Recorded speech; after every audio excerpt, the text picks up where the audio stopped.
नमस्कार. तर आज आपण आलोय सिद्धगिरी कनेरी मठ या ठिकाणी. पाठीमागे बघू शकता तुम्ही किती मोठं शिल्प आहे. या सिद्धगिरी मठावरती अशा प्रकारच्या प्रतिकृती तयार केलेल्या आहेत. हे बघा, एक गुहेची प्रतिकृती आहे आणि पाठीमागे बघू शकताय पक्षी वगैरे ज्या मूर्त्या बनवलेल्या आहेत. वरती मंदिर पण दाखवलेलं आहे. कमीत कमी 20 फुटाचं हे शिल्प तयार केलेलं आहे याने. आतमध्ये बघा, वानर सुद्धा पाणी पितानाचं दाखवलेलं आहे. इकडे असे खडक दाखवलेले आहेत.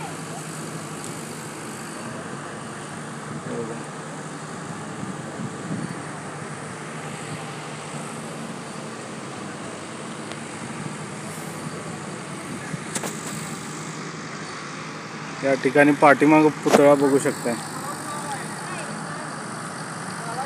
किती भारी शिल्प काढलेलं आहे.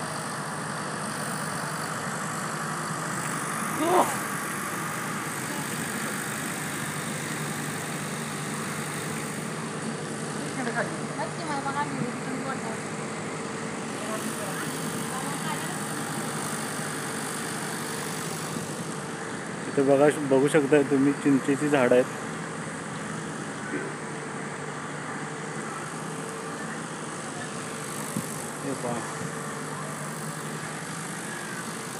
कनेरी मठावरती जुन्या काळातील ग्रामजीवन कसं असतंय याचं एक मूर्तीतून चित्रण तयार केलेलं आहे.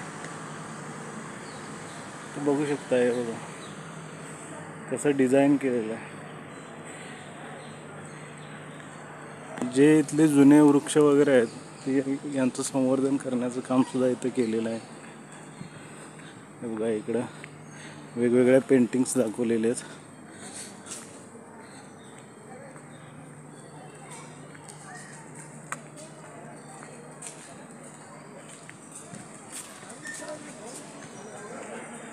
बघू शकता इकडं सुंदर एक पुढं महादेवाची मूर्ती आहे.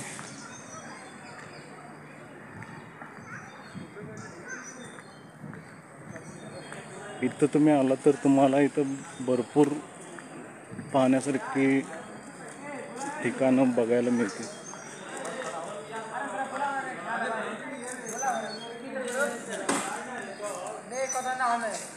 इथं बघू शकता, इथं नंदी आणि शिवशंकर यांचे शिल्प आहे. कमीत कमी 20 ते 30 फुटाचा मंडप आहे. इकडे बघू शकता.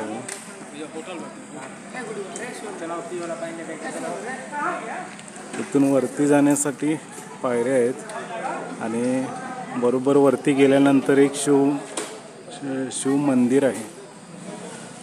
प्राचीन असं शिव मंदिर आहे. इकडे आलात तर लहान मुलांना खेळण्यासाठी बगीचा पण आहे. हे बघा इथली झाडे.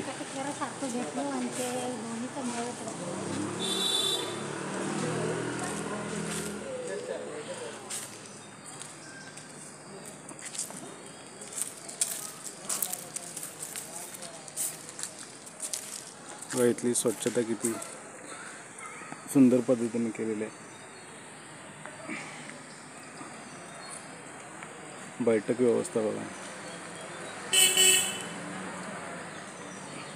पाठीमागे नारळीची झाडांची बाग दिसते. इकडे शिल्प.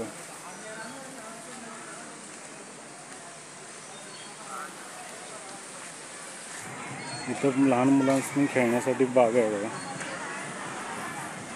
बघू शकता इकडे पाठीमागे इथं झाडं किती छान पद्धतीने वाचवलेले आहेत आणि याच्यामध्येच बरोबर याने बाग निर्माण केलेले आहे. इकडे बघू शकता असं वातावरण आहे. खूप सुंदर असं.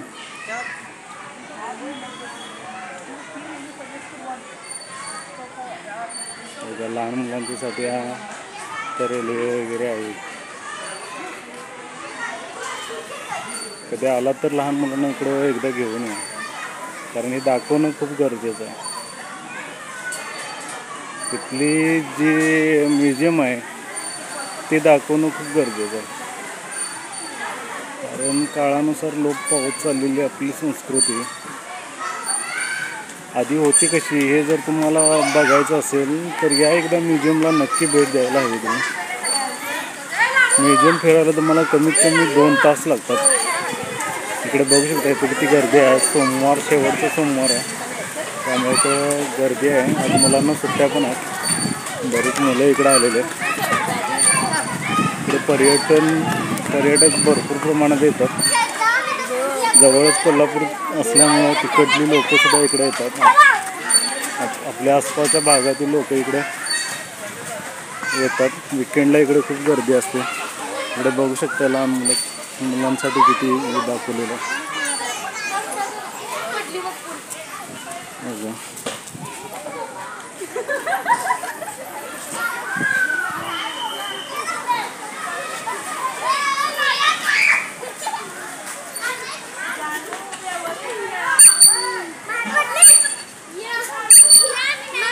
बघू शकता